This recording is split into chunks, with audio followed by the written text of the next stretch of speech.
Welcome back to Beards and Brews. Hey, if you haven't already, be sure to subscribe or follow no matter where you're listening. Not only does it help us out, you'll know exactly when we have another one brewing. Gentlemen, this week we're feeling a little homeward bound. You gotta tell me what you thought of this incredible journey. Ooh, I like that lead in for number one. Number two, man, this movie, since I was a kid, has always been how I have viewed my pets. They are little people, they have spirit, they have thoughts, they have all these characteristics that make up these little people, and this movie fucking nails that. So I watched this a lot growing up, maybe more than I remembered, because there's lines in this movie that I remembered like I could anticipate them coming up, and I haven't seen this movie in 20 years or more. Man. Right there at the end of the movie, just like, there ain't nothing in that tree for me. Oh, Eric, I literally have that written. I was saving it. I was going to drop it like a fucking bomb. No. I think it's amazing that we're on the same thing, because I wrote, ain't nothing over that hill for me. No. I'm just going to go right out there, and I'm going to say it. I don't know if you guys are going to agree with me or not, but this is really good. I mean, Yeah. this type of movie is really indicative of, like, just terrible stereotyping. Like, if you have talking animals in the movie, the way to go for Hollywood is basically just like turn them into a stereotype. Haha, he's George Lopez or something, whatever. And this movie has the elements of being that kind of shill, but the moment you think it's going to be corny, it's just too good for that. It writes itself out of its own corners just because it's wholesome. It has this layer of like empathy and humanity, even though we're watching three animals. There is that opportunity for a whole lot of these lines to just come off as corny and just but it's just not. It comes off as so genuine that you can't help but just kind of give it a chuckle. Yeah. I feel that it's 100% the way it's shot. Everything is framed the same way and shot the same way that you would with a human. You know what I mean? Kind of like the Muppet Christmas Carols or something like that.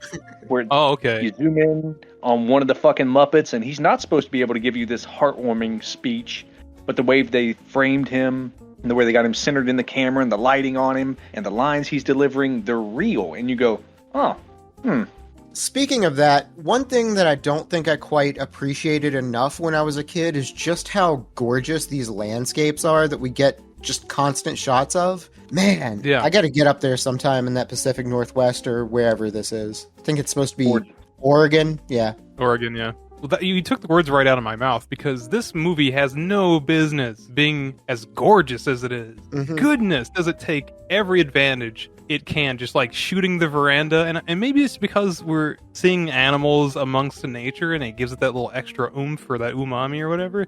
But the scenery around them just kind of like writes the movie for you. Yeah, and you never really get an opportunity to be like in a lull. Like there's always either like a scene where there's something actively going on, or like the recovery scene where there's some cute dialogue that's actually, you're engaged in that. Then the very next scene, you're just sort of taken aback by this breathtaking like mountain vistas or the forest or something gorgeous. Like, and then you get to, I don't want to say rinse and repeat because that makes it sound like it's repetitive, but you're always on your toes about it. It was incredibly surprising, to be honest. Like, the cinematography in this movie is just fantastic. It just goes along with the characters, because you think like, oh, it's just like animals walking in the woods for an hour and a half. Like, it doesn't matter. Woods look like woods. They could be anywhere. But they take every little opportunity to just break it up. It's paced extremely well. There's not too much of just like walking. There's not too much of squabbling. There's just the right amount of everything. So one, you're never bored. Two, never feels corny. And three, by the end of the movie, you're like, God damn, that was an incredible journey. I can agree with that, man. It does fly by. And Eric, to your point, you could easily picture Shadow riding into Mexico for the first time with that Jose Gonzalez song playing in the background. Yeah, 100%, especially like when they walk over that mountain. And in like perfect old guy fashion, he doesn't sigh. He doesn't say a single word except for, okay. And he just trucks off. He's like, all right, let's just do it. That's what you got to do. You just got to bite it off. Damn it, Marston. No, you're right, because like Chance would be like, what are we doing, Dutch? And, Dutch Shadow's just like, you gotta have faith. Come on, Arthur. Get that porcupine out your face and listen to me. That was super fucking cute. All right, we should probably sort of set the stage, give the audience, a taste of the flavors here. We are flavors. 3 animals. We've got Shadow, a golden retriever, Chance, who is a rambunctious, pit bull mix, and then Sassy, who is a gorgeous Himalayan cat. Each of them are owned, partnered with a child from the family. You've got Jamie, the little boy, Hope, who is a slightly older girl, and Peter is the oldest, sort of young teenage boy, and he's you can tell he's the responsible one, valedictorian. He's the one that's getting everything done here. Is he the older brother from Pete and Pete? Oh, no. I can see they do look alike, but I know his name. Isn't the second one just repeat? Ew. Yeah. Well, as cute as the kids are, 1 out of 3 kind of matter. I hate to say that, but the oldest kid with the most freckles, he's the kind of star of the show. They're all just whatever. I thought the older boy really carried his part well. He's definitely the one that carries the plot of the movie. He's the one that gets out there and kind of gets things moving. He's definitely the one that is most put off by the situation that they are in. The family is temporarily, we don't know how long, moving to San Francisco away from their home in evidently Oregon, but they never say. And for the time being, they have to leave their pets with their aunt who lives on a ranch upstate somewhere, I'm sure. It's a gorgeous ranch with horses and pigs and ducks and all kinds of things that animals love to be around. And you know what's great about all that? It's all set up and explained in the first 10 minutes. Thank fucking God. A movie that can just put its whole first act and be like, all right, set up. Got it? Good. Let's have fun. They take absolutely no time getting this done because from the beginning, from the get-go, we are at the wedding between, this divorced dad, this divorced mom, bringing this whole Brady Bunch-esque family together. They're at the wedding. This wedding is at the house. Wedding's over. Chance is eating the wedding cake.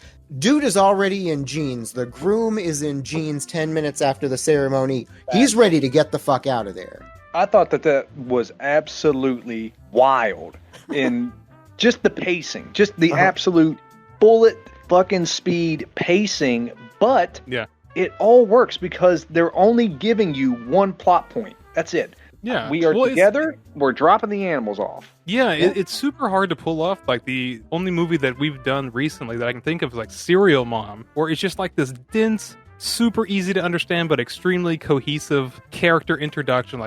Mom, pop, kids, cool, they got some pets, they love them to death, right? Mm-hmm. All right, we're off, we're good. Set sail. Yep. And just so we can sort of understand where each side of this is coming from, they can't humans can't understand the pets, but the pets can all understand each other. It's that's cool. obvious. I'm cool with that. That's obvious. The pets also can't understand humans. So, Peter's I'm going to miss you so much. I really shouldn't. I hate that we have to leave you here. And Shadow's just I know you're sad, but I don't know why. Yeah, there's another incident like that in the movie where one of the animals gets a phone put next to him talking to their owners. Is man, I don't know why the fuck they do this, but I guess I should bark or something, huh? Yeah. I fucking teared up hardcore. I'm a man almost touching 40, all right? And I teared up hardcore watching Shadow after Peter tells him to stay. Yeah. And he sees him get in the car to go away. Shadow's like, no, wait, stay. And whenever he said it all old and sad, I was like, fuck, dude. Yeah, man. It's super rough. I just kept thinking back to the dog that I had to leave behind when I came out here. I was like, no.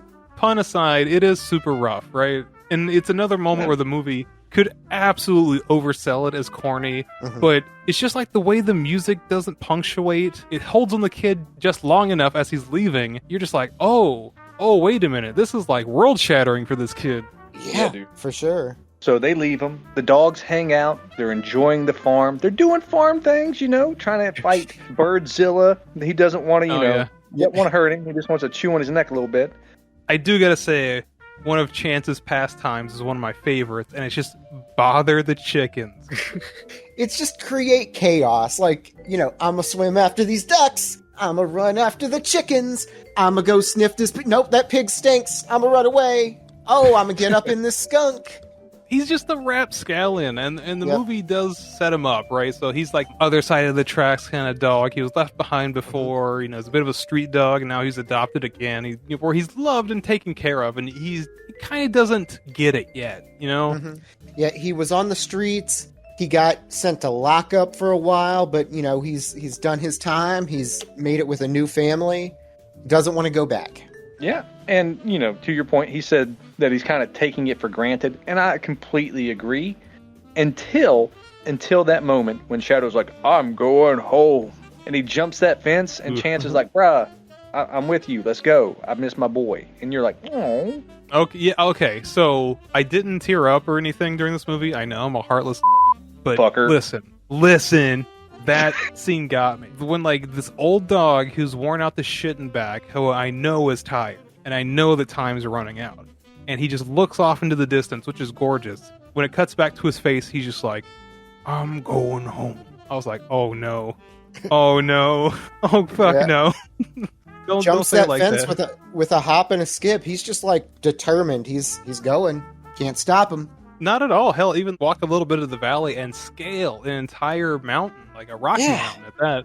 And they get to the top and they see this huge fucking landscape, this veranda. It's beautiful. Both Sassy and Barky McFly are like, "Whoa, this is a fucking lot, all right? Hey, why don't we just stay here? They'll be back in no time." Shadow's just like, "I'm waiting for the bus." Yeah, straight up. And Shadow's like, "Oh, okay," and just goes. And everybody else is just like, "Well, we can't fucking leave him." Yeah, well, let's follow. I had to look up Sassy's voice because, like you said, Chandler, some of these lines have stuck with you for so long. Her voice has always stuck with me, and I didn't realize why. And then I remembered, oh shit, she's the mom from Mrs. Doubtfire. Yep, Sally Fields. Oh, yeah. But yeah, they get great adventure time here, and you can see them scaling the mountains, like you said, and they get all sorts of mischief with catching fish, and the absolutely delicious line, "Chance, if you want dinner, you're gonna have to say it." And he begrudgingly swallows his pride. "Dogs drool and cats rule." And like you said, it's one of those lines that shouldn't hold any fucking weight, but coming from these animals, with him looking as sad as he does, and with Sassy looking as fucking prissy as she does, and she just walks over and flips a fish out of the water like, "There you go, bitch." Well, it's because they all come off as siblings, like actual siblings, where you just give each other shit for the sake of giving each other shit. And then 100%. There's that time where you do need their help, and you're like, "All right, sorry," and they're like, "Say it for real." Fuck, sorry. You know? Okay. Thankfully, they got Sassy there to do some hunting for them, because otherwise these two would be useless. She's the one who gets them food like twice during this adventure, just flipping some trout out of the river, and I'm sure it's delicious, but Chance doesn't even get his. He has to give his up to some bear cubs, and then a mama bear comes along, and they have to scurry all the way on down the river to the next thing that happens. Yeah, the fucking catastrophe is what happens next. Oof. Banana. Yeah, this is like the first time any of them kind of get into any trouble. In fact, we don't really know how much ground they cover, but I feel like at least 12,000 miles. Oh, easily 12,000 miles. They've already done the expanse of the Oregon Trail. Gonna have to ford a river or something here soon. Yeah, the cat's gonna die of dysentery. Oh no. I was gonna say in the sequel, when they come back around this route again, they just find like a little tombstone with her name spelled wrong on it. Oh damn, it's like Pet Cemetery. Sometimes the ground turned them sour. Yeah. No, it only has enough slots for initials. It's just ASS. I don't know my letters. I'm a dog. Yes. So at this little spot where they have to cross the river, Shadow and Chance make it across easily because they are dogs and they can doggy battle. But Sassy's like, I'm a cat. I'm not about getting wet. I'll find my own way. She pitter-patters down the creek a little bit and finds a log. Everything is good. In movie fashion, the back of your mind's like, all right, he's going to tumble in. Let's see this happen and immediately be resolved, because any other movie would have that kind of contingency plan. No, they straight up throw a cat off a fucking waterfall. I wasn't prepared for it. Okay, can we discuss the way this is filmed? I got serious, never-ending story, Artax vibes. You're watching this cat, and it's not a fake fucking cat. That is cat 100%. In the rapids. There is a guy in the rapids with the cat holding a camera, 4 to 6 inches from its face while it screams and tries to get at the camera for safety. And he's always, and amazing job, by the way, he stays at that perfect distance. It's just right on that cat, and it's like, meow, fuck, I'm drowning. Get me the fuck out of here! You guys think that the cameraman was just some dude fucking around with a cat in a stream somewhere, and some guy caught him? And they're like, "Hey man, what are you doing?" He's like, "Making a movie or something." And then he had now to make he has a movie. to. Or something. But it comes off very well done. Like, this is a very, I guess, shocking moment. Like, it's not like violent like any of the other movies we watch, but it's just like, wow, it almost feels like they threw a cat off that waterfall and unfortunately succumbed to some liquid death. Oh. What I've got here today, another one for this dry January, is it's another liquid death. Sponsor us, please. This is just the regular ass mountain water. It is natural artesian water, 0.0 alcohol by volume, because it's water.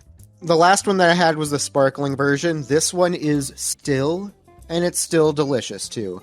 Sassy would approve. Fuck yeah.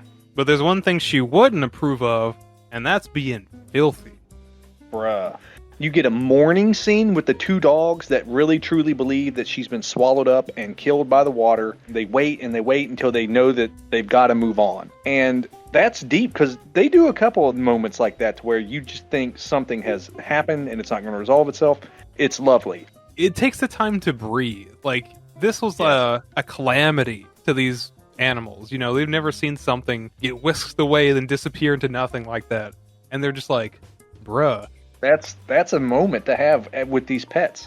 Of course, she gets discovered downstream sometime later in the film, mind you, by a bird watcher. And boy, oh boy, is she dirty. And I really like whenever she wakes up, the bird watcher guy has already cleaned her. And she's like, here I am in front of some stranger looking a hot mess. And you're just like, oh, kitty cat. Yeah. Bird watcher's like, all right, you're awake. Let's get you some milk. Pours her up some goat milk, and she's like, this isn't low fat. All right, I don't care. It's pretty good. Pretty dang delicious, though, right? But can we all just bask in the fact that the movie took the time to not be a shithead for 4 seconds? Like, I keep bringing up, like, any other movie this would have happened, but, like, any other movie, this guy would have been a complete asshole. Like, he would have, like, been, like, some, like, animal hater or a hunter or some bullshit like that. And she would have had to escape. Yeah, because, you know, he wanted to turn that cat into a hat. So on. This wonderful man just like finds this cat down and like just nurses it back to health, and that's it. That's all you need. It's this wonderful, wholesome human moment, and you're like, damn, I really hope she makes it back to the fellas. Yeah, man. Yeah. Meanwhile, the fellas are dealing with their own cat situation with that mountain lion, which I'm just going to go ahead and say it. It parallels Predator perfectly. You got Shadow sitting there on the end of one side of this teeter-totter rock, and he's like, come on, kitty, kill me, I'm here. Come on, do it now, kitty. See, this whole situation would have been avoided if they would have just opened that email warning them that there were cougars in the area. Hashtag catapult, baby. And I just want to be the first one to say it before anyone else can. They fucking hucked a mountain off a cliff. They totally did. Like, I know I was explaining how Sassy being launched off that waterfall was kind of like verbatim, but no, it's just super wide shot. Cat goes up, cat goes down, and you're like, what? There's no tricks to that. There's only one thing that can happen in that situation. They're throwing that fucking cat in the river, and that cat is just like, what the fuck was that for? I was well trained. 100%. 100%, because it's all one shot. And I forgot what Shadow said, but something in the realm of like, don't wrong me, or I'll do it to you too, fucker. I don't know. He's not that mean. I was in Air Bud, bitch. And to your credit, Brady, they do coin this cat Arnold Schwarzenegger. So, damn right. Okay. Yep. If there was any moment in the movie where I was like, ugh, it's probably that. I was just like, all right, fine. That was a lot more topical in 1993 or whenever this came out. Yeah, probably alongside Last Action Hero or something. Now, this leads to the reunion of the cats and the dog. And this is where I want to talk about how well these animals are trained to interact with one another. Like, it's fucking mind-blowing how well they work together. Yeah, I'm glad you brought it up because it is astounding. Like, I know that movies like this kind of have to be rewritten around footage because even though the most well-trained animals, they're animals, they get, they go awry sometimes, sure. But there's something about how the personality of the animals come out in this like true form. Shadow is just like this old semi-lumbering dog who's probably seen it all. He's a little rough around the edges. And he just carries himself like that. He's a little slower, but he's confident. And then you have fucking Barky McFly, wrong side of the tracks, a little scrappy. He jumps around a lot. He likes to waste all his energy just chasing some bullshit. And Sassy, the cat, who is just a house cat. Like, her greatest enemy is not being fed exactly at 5 p.m. That's it. You just see her deeting around behind him, just like trailing, and it's like, yeah, what is she gonna do besides be cute and keep up? Think about that scene, though. You see the dogs running across an open field in a wide shot. The cat is also running down a hill across an open field in a wide shot. The cat and dog run up to one another and embrace. The cat comes off the ground to basically wrap its arms around that dog's neck in a hug. Yeah, these animals are like actual friends, at least. Like, you couldn't convince me otherwise. Like, these actors hang out after shooting is over. Yeah. Oh, that's cute. To your point about, like, how they interact within a scene, and, like, after Chance has the porcupine quill stuck in his face, and Sassy is trying to, like, pull them out, she, like, gets a hold of them with her mouth. Like, how did they train this cat to do this? And then she gets the little jowl and is like, oh, you got my lip now? It's really cute.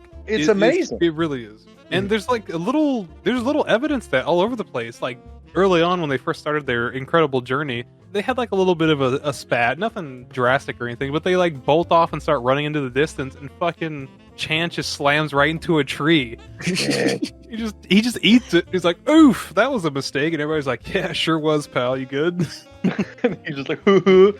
Mwah, chef's kiss. Now, they rescue a kid. This, for me, was one of the least valuable scenes. They save some kid's life, randomly lost.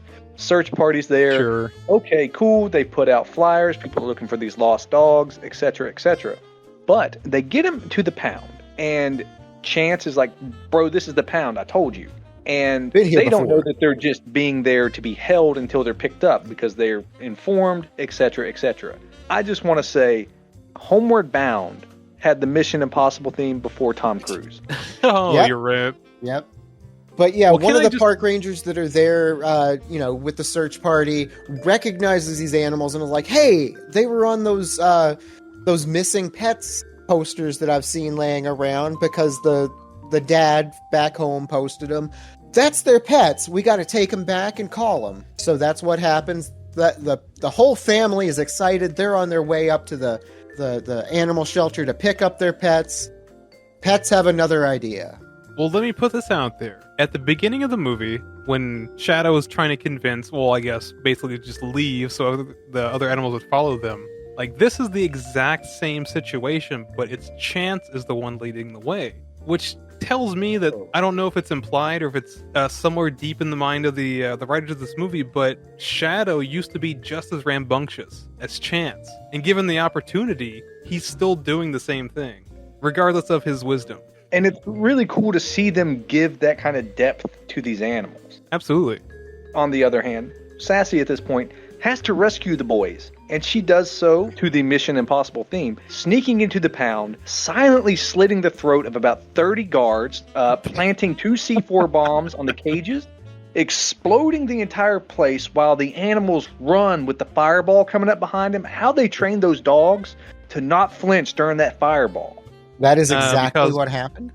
Well, it's because even though they were dogs, they were all highly trained black cats. Yes. Yeah. But yeah, they are tired of being in the clink. Sassy goes to rescue Shadow. Shadow goes to rescue Chance while he's getting his little things taken out of his face, while Sassy's causing a diversion. A little bit of chaos happens, and they all get to scurry away into the woods again, just before the family shows up and is like, oh, they were just here. Well, I guess we'll go back home. And the dad, who was Stryker from Airplane, just looked in the camera. Well, ain't that a pisser? The pilot from Airplane didn't even, I'm totally okay with thinking this movie is an unofficial sequel to Airplane. Like, he fixed his drinking problem, he settled down with the family, and he sniffs glue. This is where we get one of the most heartbreaking scenes, but also one of the most beautiful moments. Because, again, this is a fucking animal movie with character growth and depth. It's amazing. Shadow falls through an old mine shaft looking thing or some shit, and he falls in the mud and he hurts his leg. And I think he seriously hurt his leg in this, because they do just drop that fucking dog down into a mud hole. Just like this cougar, let him go. He's just really good at acting. Well, the end of the movie, they do take the point of like, hey, everything that the animals did were under supervision of these, professional folks. Nobody was harmed. Wink.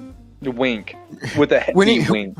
When he broke his leg, he was under supervision of animal authorities. Yeah, he'll be alright. Legs broke. Yep. Cut. Time to put him down, Dutch. No, fuck. It's old Shadow, not old Yeller. But again, that is how they treat it. He falls in there, he has this battle of attrition against the mud, and he gives up on himself. Mm-hmm. And Chance, voiced by Micheal J. Fox, jumps down in that fucking hole with him, basically going, buddy, if you're done, I'm done. But I'm not going to let you be done. Let's get the fuck out of this hole. Every forest has his Bubba. Yeah, he's just down there, like, feeling sorry for himself, giving up. Chance is like, I'm going to fucking will you up that muddy hill. And we don't ever see it. Like, he tries, but we don't ever see it. We just see Shadow basically laying down to die. And it's fucking beautiful. Because Shadow's last word is, you gotta let me go. And you're just like, holy shit. Oh. And this cuts, boom, to the family. The family's trying to recover. They know that the animals are out there. They know that they've already been found. They might be found again. They're trying to spend some time together. And at this point in the film, they've been through so much hardship. They've really become a family. This was stepdaddy. He is now being called dad. He has earned that by being there and supporting the kids through this hard time. Yeah. And sure enough, woof, woof, here comes Chance flying over the hill, and everyone's in tears, and it's beautiful. Man, this scene fucking snuck up on me. I did not realize that this came, like, immediately after that last scene. I thought that there would have been a little bit more, but as soon as I saw, like, them outside playing basketball, roughhousing, playing around a little bit with dad, stepdad, whatever, I was like, oh, fuck. Yep. Yeah, I mean, like, I feel like if I were in the theater watching this, like, some of the attendants would just, like, kind of creep in and just, like, pack a little pepper spray in my eye just to make sure they got me. Too bad. But, like, Chance comes over the hill, hurrah! Sassy comes over the hill, hurrah! Good old Pete is just like, all right, my turn. All right. Ain't nothing over that hill for me. Oh, man. I'll tell you, at this point in my taking notes, I lost track of what I was writing because my eyes were too filled with tears. So it's just a jumbled mess down here. Well, I can tell you what it says right here. Goddamn, this is good. It's just for real. Another perfect example where it could just be corny, or it could just be out of pocket. It could be totally whatever. But the time it takes to just kind of stretch it out long enough to where Shadow's absence feels absolute. You're like, damn. That kid's shoulders are going to be the heaviest they've ever been. Peter standing there like he was too old. It was too far. He was just too old. Yeah, he's already trying to like compensate for the loss. He's like, it's okay. I understand. He was 34 or something. Bro, when he comes limping up over that hill, muddy, and you can see it on that dog's face. He's just beat down. But they did this amazing thing to where the actor or whatever, I'm sure the dog probably wasn't excited for him. He was probably excited for the handler who was calling him. But regardless, they sell it. The dog comes over. It looks downtrodden, beat. It's limping. And then the boy, it cuts to him. He calls Shadow's name, and that dog's ears go up. And Micheal J. Fox starts to narrate as this dog is running to his boy. And he's like, I could see it in that moment. His ears went up, and the years just washed away as he ran to his, his boy. And you're just like, God damn, dude, I'm fucking crying hard, It's just, it was beautiful fucking scene. Well, I don't know if you guys thought of this. Maybe it's just my dumb brain, but not only is the particular moment just fucking heart-wrenching and beautiful, it's also that realization after Peter said, like, oh, he was old and all that stuff. Like, of course he got him back, but he only has so much time left. Yeah. So he's going to fucking enjoy it with the kid, and I think that's wonderful. I think that just that implied moment is something. Yeah. I don't know how to explain it because I am trying to explain my feelings, and I know the movie just ends on like a cold shot of the house during Thanksgiving, but like this entire time I'm just like, hell yeah, kid. Enjoy what you got left. Yep. Yeah, dude. Amazing lessons are taught through this movie. Like, I've seen movies recently that focus on animals. I've seen movies that focus on family, and they just don't get it. This movie is so perfect for that warm-hearted family vibe. Perfect. I agree with you 100%. Like, I had a hard time talking about this movie because we usually like to just poke fun at just that nonsense or whatever just like irked us that particular day. But this basically lives up to its own title. Like, this is the shining example. There is character, there is depth, there is feelings of like hope and loss, and we're just watching a movie about 3 house pets. Absolute Bingo. recommendation. Yeah, I know we usually talk about movies like, I don't know, Cocaine Bear and 4 Rooms and other ridiculous garbage like that. No offense to 4 Rooms. But this one kind of just fucking leveled me. It had been a long time since I'd seen it, and like I regret not watching this in like 20 years. This was so good. Like, the landscapes that we get to see, like the attention to the animals that we get to see, the relationships and the character development, that, you know, we've talked about all of this throughout, and I just can't gleam enough. This is a great movie. Well, there you have it. That was Homeward Bound, an incredible journey. If you have any strong feelings about the movie or the show, leave it in that comment section below. Make sure you hit the like and subscribe buttons. Be sure to bash the bell icon or whatever you've got. Just hit all the icons so you don't miss what we have brewing up next. Get out there and follow us on them social media sites. We're on them. You can find us anywhere. Podcasts are available, so check them out. We're pretty funny. We're even on YouTube. So give us a shot. If you like us, like they said, hit those little buttons. And if you don't, maybe there won't be nothing coming over that hill for you. There's nothing in that tree for me.